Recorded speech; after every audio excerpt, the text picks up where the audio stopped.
In the last video, we talked about the elements of mission inside of a showstopper video. Mission is one of the 3 main ingredients in a show-stopping video. In this video, we're going to talk about story.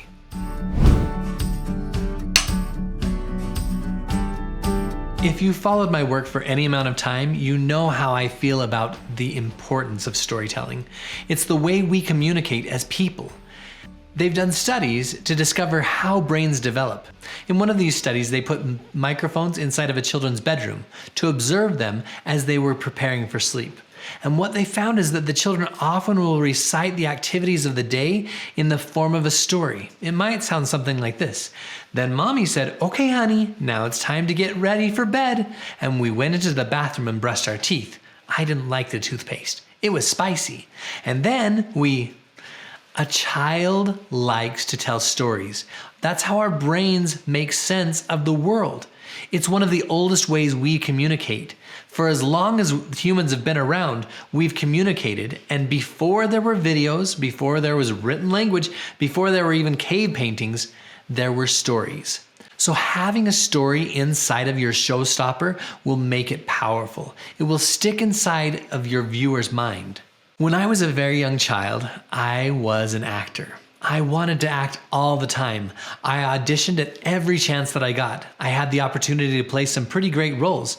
And on one of these occasions, I had the chance to play Pinocchio at a regional theater near where I lived.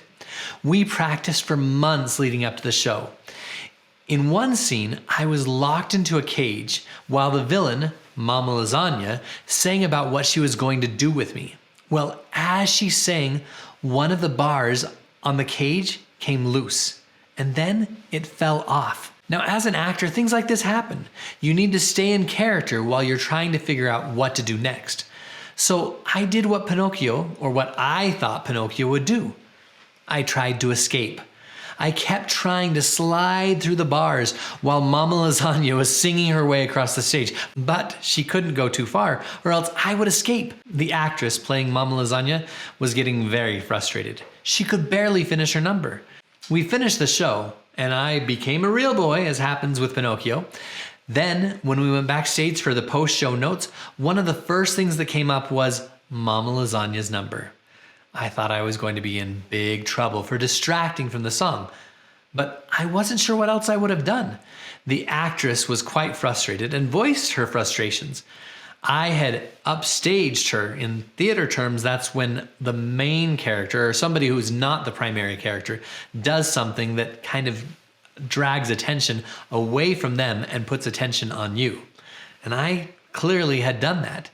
The director, however, jumped right in and said, "That was perfect." How else would have Pinocchio handled it? I hadn't done anything earth-shattering. I just imagined what Pinocchio would do if given the opportunity to escape, and I went with it. While I was playing Pinocchio in that instance, I tried to feel and do what was natural for that character. Despite the fact that I knew I was going to be freed moments later by Fairy Blue, and despite the fact that Mama Lasagna had her number, and despite the fact that it wasn't written into the script that that's what I was supposed to do, I followed what felt right. I followed what made the most sense. I followed what would happen in the story. The storyline is what makes most sense inside of our brains. If that bar had fallen off and I tried to hold it in place, that would have been very strange, completely out of character for someone who wants to escape. Our brains follow storylines. If we skip too many steps, our brains fill in the blanks. The next question I often get asked is, how do I know which story to tell? There are so many ways to decide and cultivate stories. One of my favorite books, it's an in-depth book, called Storyworthy by Matthew Dix.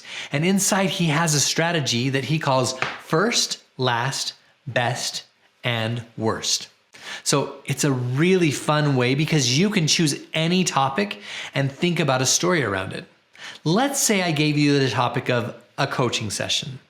Tell the first story, the story about your first coaching session, the last coaching session, your best coaching session, your worst coaching session. Immediately you have 4 stories.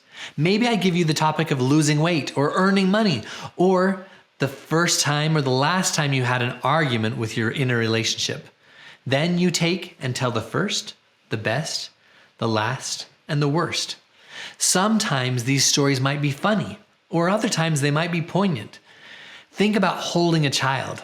The first time you held a child, the last time you held the child, the best time, and the worst time. For example, recently we were joking. My 19-year-old son was saying, "I don't remember the last time I was held."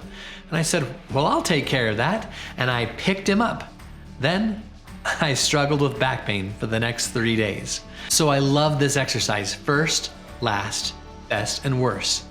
And if you haven't already taken my free 5-part series about how to be a better storyteller, you can access that in the show notes below. And if you'd like more help with storytelling, you can join us inside my program, Lights, Camera, Action, where we turn on all the lights inside of your brain, focus the camera of your mind, and then take action to get you to where you want to go with video.